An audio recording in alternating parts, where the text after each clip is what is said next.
Welcome to the second video for the course on fluid earth dynamics. We're going to continue the discussion we started in the first video by talking about stress. And we're going to move this time from talking about stress simply on a plane to stress on a three-dimensional object, such as a bar like this or a large rock mass. So let me start with the slide that you saw last time where we had a force operating on a surface. The surface has some area A. It's referenced to a Cartesian coordinate system here, and it has a normal force lying along the x3 direction, and the shear force we resolved into two components, one along the x1 direction and the second along the y direction.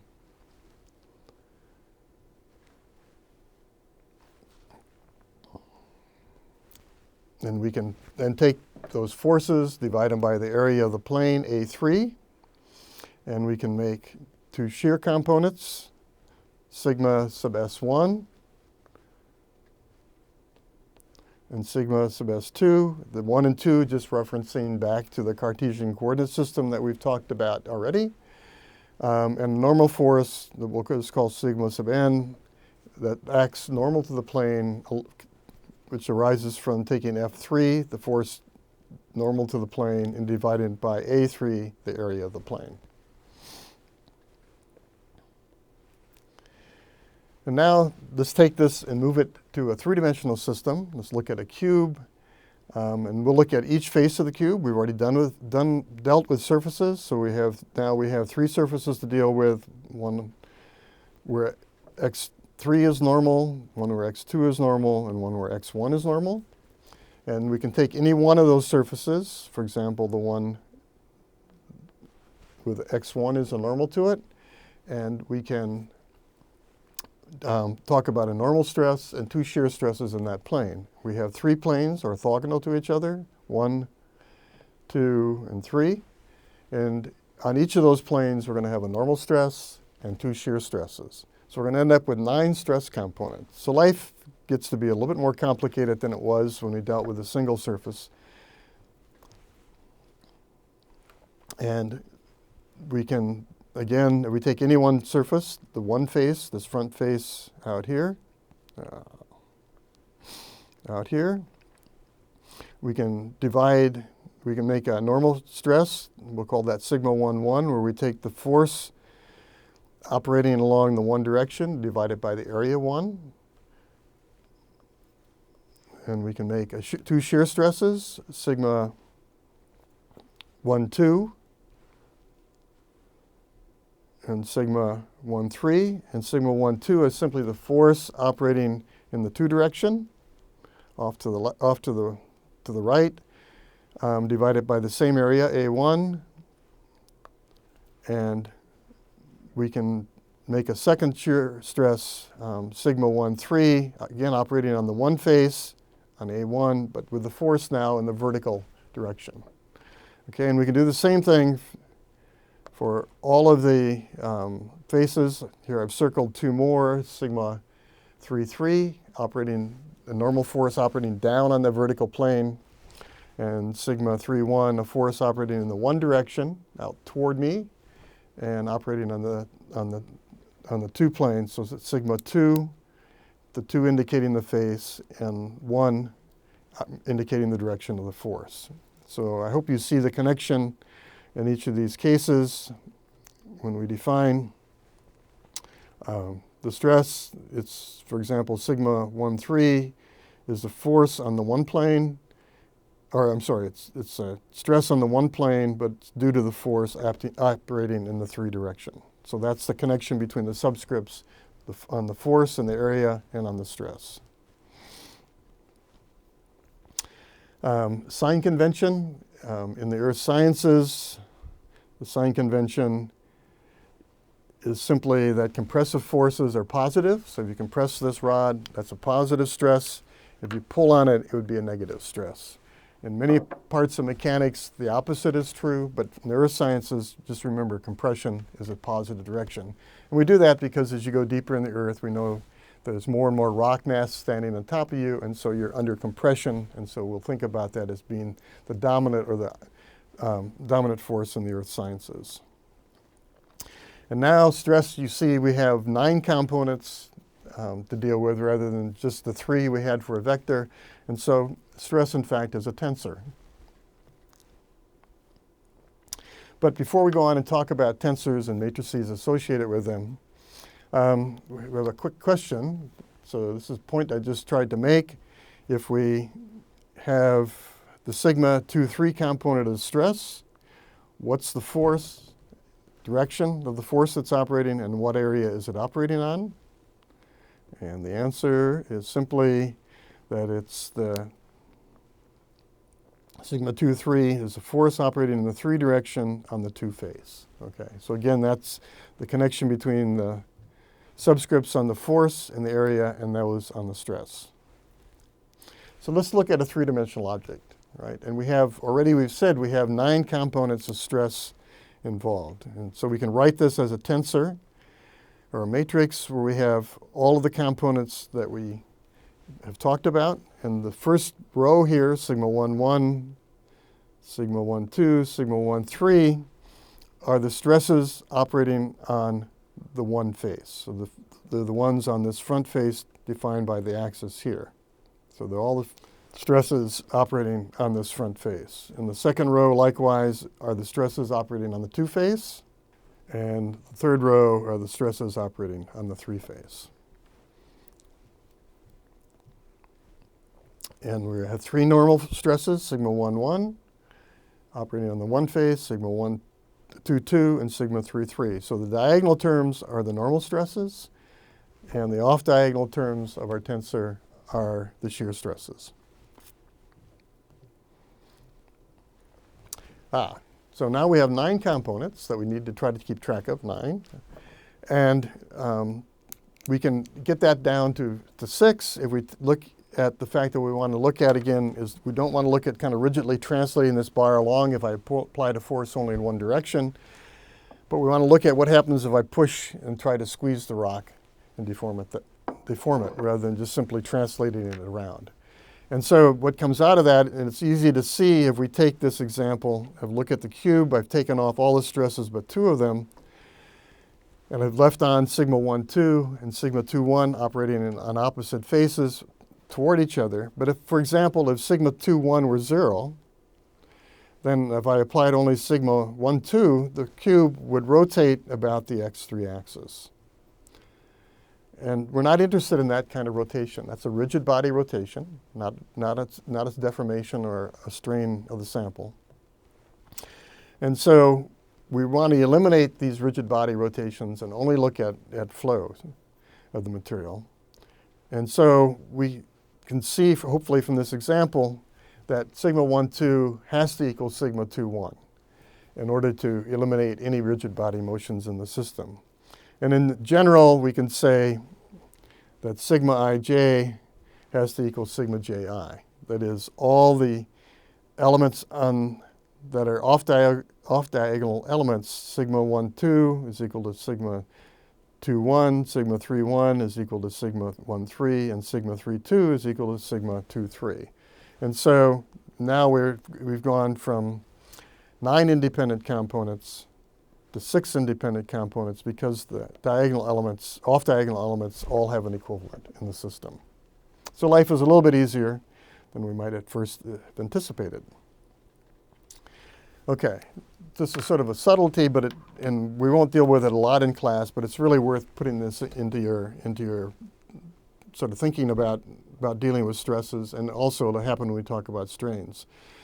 That if you can have a stress tensor, illustrated here on the left, with 9 components, labeled as we did before, from sigma 1, 1 to sigma 2, 3 to sigma 3, 3, reference to some Cartesian coordinate system up here, that you can always find a Cartesian coordinate system shown here on the right, where the stress tensor has only diagonal elements. All the off-diagonal elements are zeros.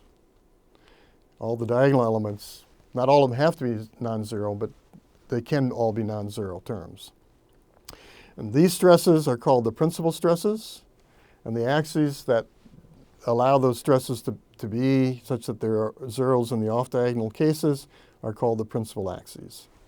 And oftentimes we try to design problems where we can rotate the crystal or rotate the axes into a system where we only have to deal with principal stresses.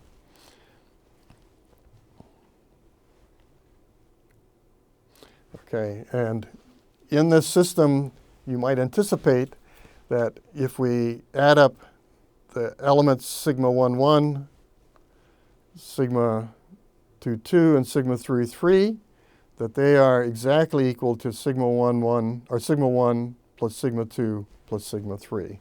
And we'll see in a few moments that those elements, which are called the trace of the tensor, or the matrix, are just equal to 3 times what's referred to as the mean pressure. And we'll come back and explore that a little bit later in this sequence. Okay, so the types of stresses that we talk about, and this is basically defining some terminology that we're going to use throughout the course. We're going to talk about normal stresses, and we've already talked about those. Those are cases where the force is acting normal to the surface. There are shear stresses, which is the case where the stress or the force is operating in the plane of the surface. We're shearing the material out. So those are terms you've already encountered. We often, when we do deformation of rock, talk about a differential stress. I've illustrated it in this particular case by making sigma 1, 1 arrow large compared to sigma 3, 3 and sigma 2, 2. And so we have this situation where sigma 1, 1 is greater than sigma 2, 2. And on this particular drawing, I've made sigma 2, 2 and sigma 3, 3 equal. And you could see that if I took this rod and I pushed it like this, I'd have sigma 1, 1 being my hands, and sigma 2, 2 and sigma 3, 3 being what the atmosphere is doing to the rock. And so it's a way of deforming or shortening, compressing the rock by applying stress. So that's called a differential stress. There's a difference between the stress that operates in one direction than in another direction. Sometimes we talk about hydrostatic pressure, the term you're familiar with dealing with fluids. It's simply the case where sigma 1, 1 is equal to sigma 2, 2 is equal to sigma 3, 3, and I'll just call that then sigma. And we'll define that as the pressure P. When all the stresses are equal, we could replace each of these stresses operating on the 1, 2, and 3 faces, sigma 1, sigma 2, and sigma 3. We could replace with the pressure or the hydrostatic pressure P. Sometimes we don't have the situation that all of the stresses, normal stresses, are equal. They can be have different values, in which case, rather than talking about pressure, we talk about mean pressure. And I'll just put that between two slanted brackets to illustrate that it's the mean or the average pressure, and it's just simply equal to the sum of the 3 stresses divided by 3. And right away you can see if these stresses, sigma 1, 1, sigma 2, 2, and sigma 3, 3, were all equal to each other, we'd get back the hydrostatic pressure. But if they're not equal, we get the mean pressure.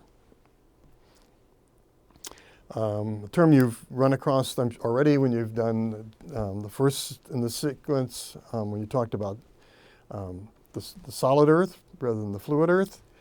We talked about stresses called the lithostatic pressure, or sometimes thought about as the overburden pressure. It's the pressure I feel by putting that rock on top of my hand or digging a hole down deep in the earth and supporting all the rock that's standing above me.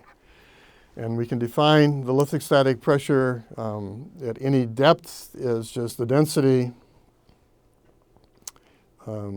times the acceleration due to gravity times the distance down that we are in our column. So I've shown it here. Here's a column of rock. And I'm at the base of the rock. I feel a pressure that's equal to rho GH, H being the height of the rock. If I'm not so far down, I feel a pressure equal to rho G times Z. And I can express this in terms of forces. I have a body force. Up to now we've talked about surface forces, but we can introduce the idea of a body force, which is just rho times g times z. That's the pressure that you've talked about already. And I multiply it by the area. It takes me from a pressure to a force. And I have a surface force at the bottom, which is just equal to sigma 3,3, pushing back up at the bottom of the column times the area that it operates on.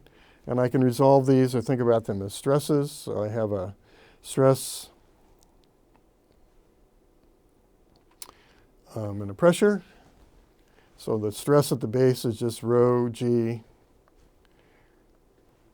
times z.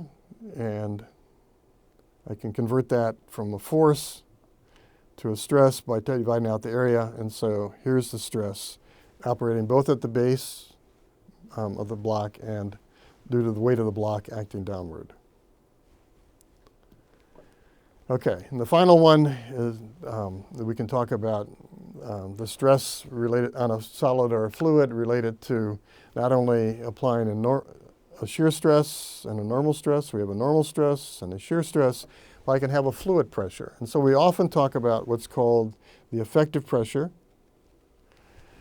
And it's simply equal to the pressure minus the fluid pressure. So if I think about sitting between these two blocks, and I'm sitting here along this interface, and I pump some fluid pressure in, that fluid pressure will tend to push the two blocks apart a little bit.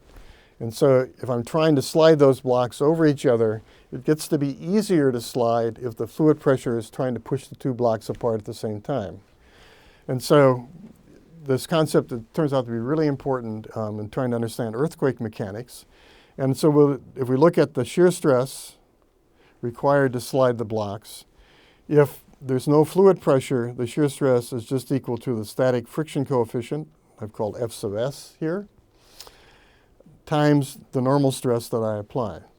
So we can define the shear stress in terms of the friction coefficient times the normal stress. And if I put pressure in between, in this fluid in between, then that tends to push the blocks apart. And so that takes less force or less stress to slide the two blocks because I have the same static friction coefficient, but now the normal force is given by the difference between the normal force that I apply and the fluid pressure that exists inside my channel.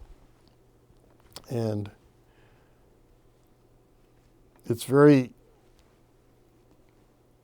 easy to see a number of situations on Earth where this is important. I've listed a couple here.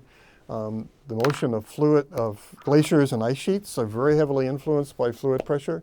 You'll often hear in the news that we've seen a glacier surge. It's moved very rapidly. And that's because there's fluid at the base of the glacier that basically gives this pore pressure that tends to kind of lift the glacier up a little bit. And so it takes less stress to make the glacier slide. It's very important along the San Andreas Fault. It's been observed that there's very little heat production when the San Andreas Fault slides. And the argument for why that's the case is that there's fluid pressure between the two sides of the San Andreas Fault. And so rather than having the two sides really grinding heavily against each other, producing a lot of heat, you put a little bit of fluid in between and now slide. It's much easier to slide because that fluid pressure is tending to push the blocks apart. Really a famous example is in Colorado. They were making a dam and they filled a reservoir on the upside of the dam.